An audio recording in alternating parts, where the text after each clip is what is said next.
దేవుని నామానికి మహిమ కలుగును గాక. కూడి వచ్చిన మీ అందరికీ కూడా నా హృదయపూర్వకమైన వందనాలు తెలియజేస్తున్నాను. దేవుని వాక్యాన్ని చదువుకుందాం. మత్తయి సువార్త 28వ అధ్యాయం 18, 19, 20 వచనాలు. అయితే యేసు వారి యొద్దకు వచ్చి, పరలోకమందును భూమి మీదను నాకు సర్వాధికారము ఇయ్యబడి ఉన్నది. కాబట్టి మీరు వెళ్ళి సమస్త జనులను శిష్యులుగా చేయుడి. తండ్రి యొక్కయు కుమారుని యొక్కయు పరిశుద్ధాత్మ యొక్కయు నామములోనికి వారికి బాప్తిస్మిచ్చుచు, నేను మీకు ఏ ఏ సంగతులను ఆజ్ఞాపించితినో వాటన్నిటినీ గైకొనవలనని వారికి బోధించుడి. ఇదిగో నేను యుగ సమాప్తి వరకు సదాకాలము మీతో కూడా ఉన్నానని వారితో చెప్పాను. అందరం తలలు వంచి కళ్ళు మూసుకున్నట్లయితే చిన్న ప్రార్థన చేసుకుందాం. దేవుడు మనతో మాట్లాడినట్టుగా అందరం అడుగుదాం. స్తోత్రం స్తోత్రం స్తోత్రం స్తోత్రం. సర్వోన్నతుడ సర్వశక్తిమంతుడ గొప్ప దేవ జీవాధిపత్యమైన తండ్రి, నీకు వందనాలు, స్తోత్రాలు స్తోత్రాలు స్తోత్రాలు చెల్లిస్తున్నాం ప్రభా. ఈ యొక్క మే నెలలో మొట్టమొదటి ఆదివారం నీ రక్త మాంసాలలో పాలిభాగస్తులం అవ్వడానికి మరొకసారి సమకూర్చినందుకు వందనాలు ప్రభువా.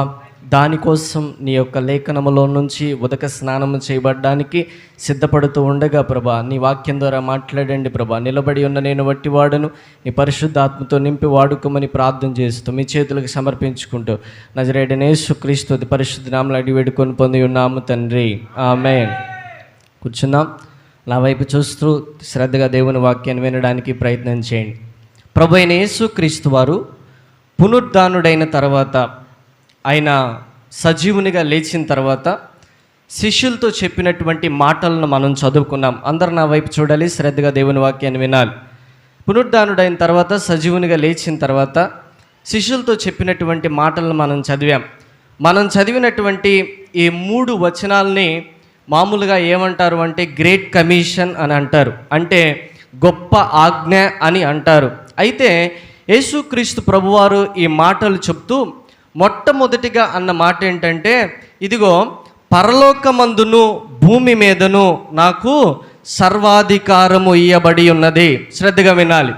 ఇదిగో పరలోకమందును భూమి మీదను నాకు సర్వాధికారము ఇయ్యబడి ఉన్నది అని అన్నాడు. అంటే పునరుద్ధానానికి తర్వాత మాత్రమే ఇవ్వబడిందా అంటే కాదు. ఆయన పునరుద్ధానానికి ముందు కూడా ఆయనకు అధికారం ఉన్నది. మరొకసారి గుర్తు చేస్తూ అంటున్నాడు, నాకు సర్వాధికారము ఉన్నది అని. అయితే మనము జాగ్రత్తగా ఆలోచించాల్సిన విషయం ఏంటంటే, సర్వాధికారము, ఆల్ అథారిటీ అంటే ఒక దేవునికి ఖచ్చితంగా ఉండాల్సినటువంటి ఒక లక్షణం, ఎసెన్షియల్ యాట్రిబ్యూట్ ఆఫ్ గాడ్.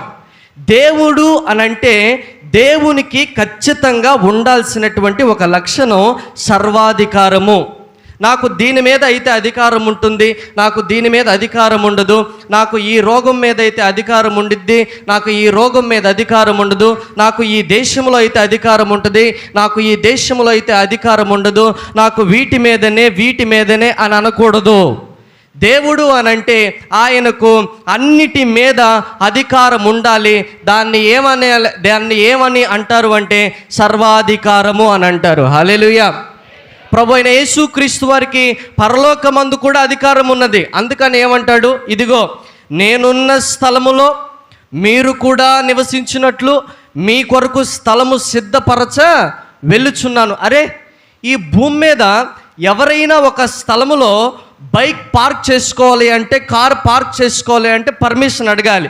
కానీ ఆ పరలోక స్థలానికి ఓనర్ ఎవరు?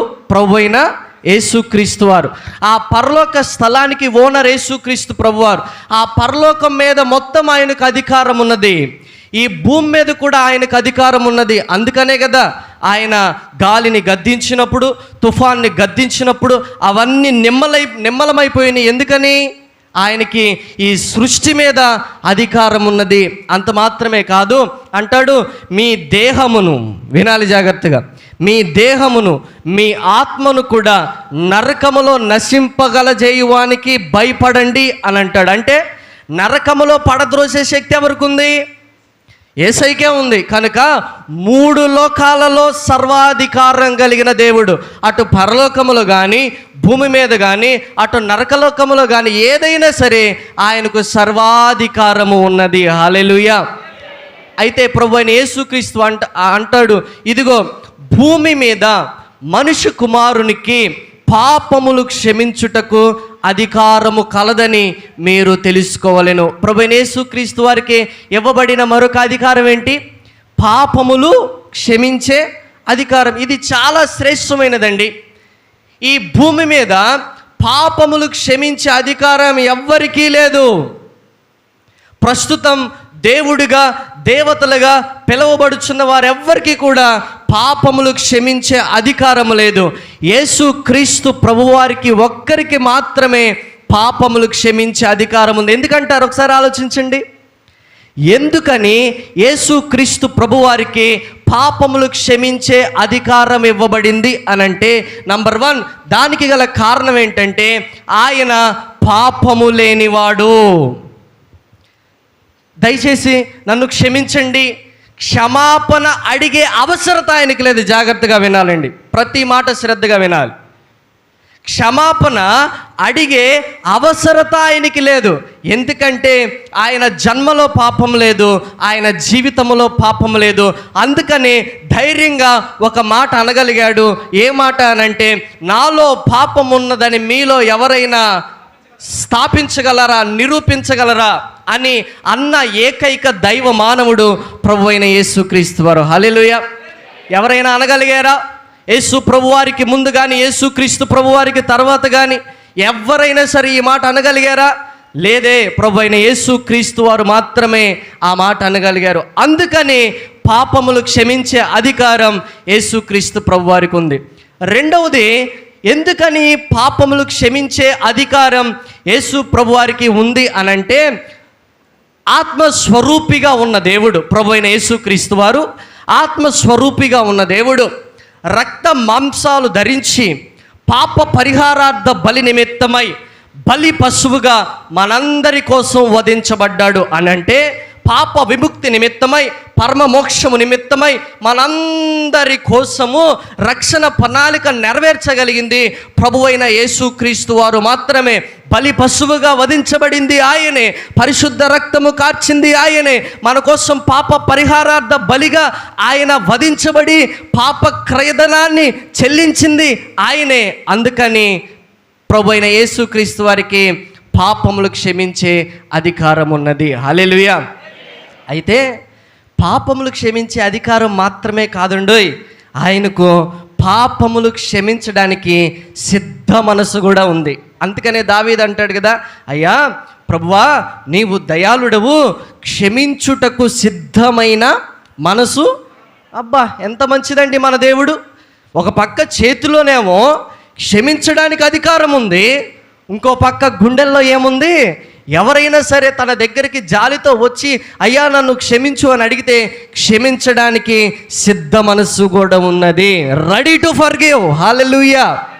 మన దేవునికి చేతిలో అధికారం ఉన్నది, గుండెల్లో సిద్ధ మనసు ఉన్నది. అయితే మన పరిస్థితి ఏంటంటే, మనము దేవుని దగ్గరకు వచ్చి కన్నీరు కార్చి ప్రభువా నన్ను క్షమించు, నీ రక్తంతో కడుగు, పవిత్రపరచు ప్రభువా అని అంటే ఖచ్చితంగా ఆయన క్షమించడానికి సిద్ధమే.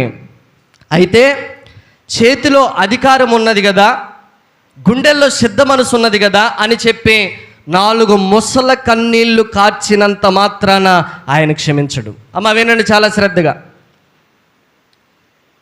అధికారం ఉందని, సిద్ధ మనసు ఉందని ఆయన పాదాల దగ్గరకు వచ్చి కన్నీరు కార్చినంత మాత్రాన ఆయన క్షమించడు. ఆయన క్షమించడానికి ఆయనకంటూ కొన్ని హద్దులు ఉన్నాయి. చాలామంది ఏంటంటే అధికారం రాగానే ఆకాశానికి ఎగిరిపోతారు, కానీ ఆ అధికారంలో కొన్ని హద్దులు ఉన్నాయన్న విషయం మర్చిపోతారు. కానీ యేసుక్రీస్తు ప్రభువారు ఆయనకు అధికారం ఉందని తెలుసు, ఆ అధికారములో హద్దులు కూడా ఉన్నాయని యేసుక్రీస్తు ప్రభువారికి తెలుసు. హల్లెలూయా. ఏంటి ఆ హద్దులు అంటే, నంబర్ 1, యేసుక్రీస్తు ప్రభువారు మనల్ని క్షమించాలంటే మనము మన పాపములను ఒప్పుకొనిన ఎడల. దేవుడు మనల్ని క్షమించాలి అని అంటే ఖచ్చితంగా మనం చేయాల్సినటువంటి పని, ఆయన సన్నిధిలో మన పాపములు మనం నోటితో ఒప్పుకునే వారముగా ఉండాలి. అసలు ఒప్పుకునే విషయంలో చాలా సందర్భాల్లో చాలా ప్రసంగాలు మనం వింటూ వచ్చాం. అయితే ఒప్పుకోవడానికి ప్రేరణ ఇచ్చేది ఏంటిది? మనము దేవుని సన్నిధికి వచ్చి మన పాపములు మనం ఒప్పుకోవడానికి మనకి ప్రేరేపణ ఇచ్చేది ఏంటిది? మనకు ప్రేరణ కలిగించేది ఏంటిదంటే, నంబర్ 1, దేవుని వాక్యము. ఎవరైతే దేవుని వాక్యం బాగా చదువుతారో, ఎవరైతే దేవుని వాక్యాన్ని ధ్యానిస్తూ ఉంటారో, ఎవరైతే దేవుని వాక్యాన్ని పఠిస్తూ ఉంటారో, దేవుని వాక్యం పట్ల ఒక ఆకలి దప్పులు కలిగి ప్రతి దినము దేవుని వాక్యంతో సహవాసం చేస్తారో, వాళ్ళు ఖచ్చితంగా ఒప్పుకోలుకు ప్రేరేపించబడతారు. హల్లెలూయా. ఎందుకంటే మనం దేవుని వాక్యం చదువుతున్నప్పుడు, అమ్మా మిమ్మల్ని నవ్వించి వాక్యం వైపు దృష్టి మళ్లించడానికి ఇది సమయం కాదు. ఉన్న అంశాన్ని క్లుప్త సమయంలో ముగించడానికి ప్రయత్నం చేస్తున్నాను, దయచేసి శ్రద్ధగా వినండి. ఎప్పుడైతే దేవుని వాక్యం మనం చదువుతూ ఉంటామో దేవుడేంటో మనకు అర్థమవుతాడు, దేవుని యొక్క స్టాండర్డ్స్ ఏంటో మనకు అర్థమవుతాయి, దేవుని యొక్క స్థాయి ఏంటో మనకు అర్థమవుతుంది, దేవుడెంత పరిశుద్ధుడో మనకు అర్థమవుతాడు, దేవుడెంత పవిత్రుడో మనకు అర్థమవుతాడు.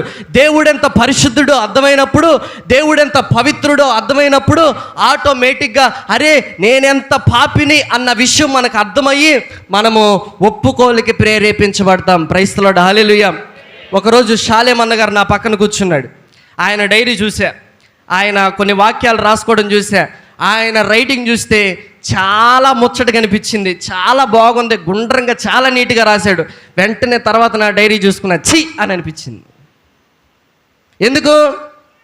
ఆ రైటింగ్ బాగుందనే కదా, నా రైటింగ్ బాగోలేదన్న విషయం తెలిసింది.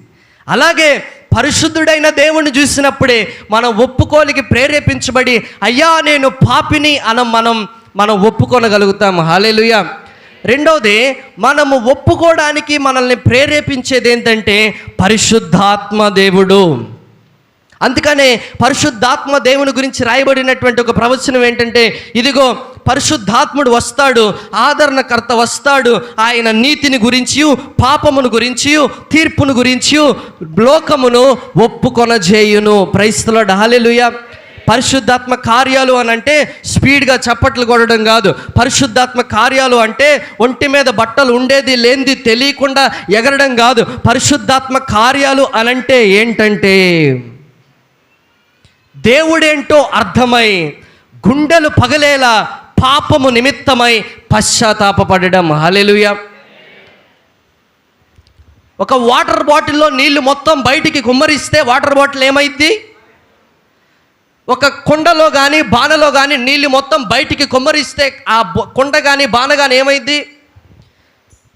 మన హృదయం ఖాళీ అయ్యేంతగా దేవుని సన్నిధిలో ఏడ్చి మన పాపముల నిమిత్తమై పశ్చాత్తాపపడాలి. నశించిపోతున్న ఆత్మల నిమిత్తం కన్నీటి ప్రవక్త ఇర్మియా కన్నీరు కార్చాడు. పాపాత్మురాలైన స్త్రీ కన్నీరు కార్చింది దేనికో తెలుసా? ఆమె యొక్క పాప జీవితాన్ని బట్టి. ఏమండి, ఇక్కడున్న మనం చాలా సమస్యల గురించి, మనకున్నటువంటి ఇరుకు ఇబ్బందుల గురించి ఏడుస్తూ కన్నీరు కారుస్తాం. కానీ మన పాపముల నిమిత్తమై కన్నీరు కార్చిన అనుభవాలు ఉన్నాయా? ఎప్పుడైనా అనిపించిందా? ఎప్పుడైనా ఎవరికైనా ఈ అనుభవం వచ్చిందా? మీకు తెలియకుండా గుండెలు పగిలి యేసయ్యా నేను ఎందుకు వ్యతిరేకంగా నీకు పాపం చేశాను అని ఏడవగలిగామా? అదే పరిశుద్ధాత్మ నడిపింపు. హల్లెలూయా. ఒకరోజు నా విజయవాడలో విలియం కేరీ క్రిస్టియన్ గెస్ట్ హౌస్లో ఉన్నప్పుడు ఉదయాన్నే లేవగానే ఒకరోజు దేవునికి ఉత్తరం రాయాలనిపించింది నాకు. సరే లేచాను, డైరీ తీసుకున్నాను, దేవునితో సంభాషిస్తూ ఉన్నాను, ఉత్తరం రాస్తున్నాను. డాడీ ఇంతవరకు నన్ను నడిపించినందుకు మీకు స్తోత్రం అని అట్లా రాసుకుంటూ వెళ్తూ ఎందుకో తెలియని రీతిలో దేవుడు నన్ను ఒక పశ్చాత్తాపంలోనికి నడిపించాడు. అలా ఏడుస్తూ డాడీ నన్ను క్షమించు డాడీ, నీ ఎదుట చేసిన ప్రతి పాపాన్ని క్షమించు డాడీ, నన్ను పవిత్రపరచు డాడీ అని చెప్పి దాదాపు ఆ కొత్త డైరీలో సగానికి సగం డైరీ 3 గంటల సేపు కూర్చొని అదే రీతిగా ఏడుస్తూ రాసుకుంటూ వచ్చాను.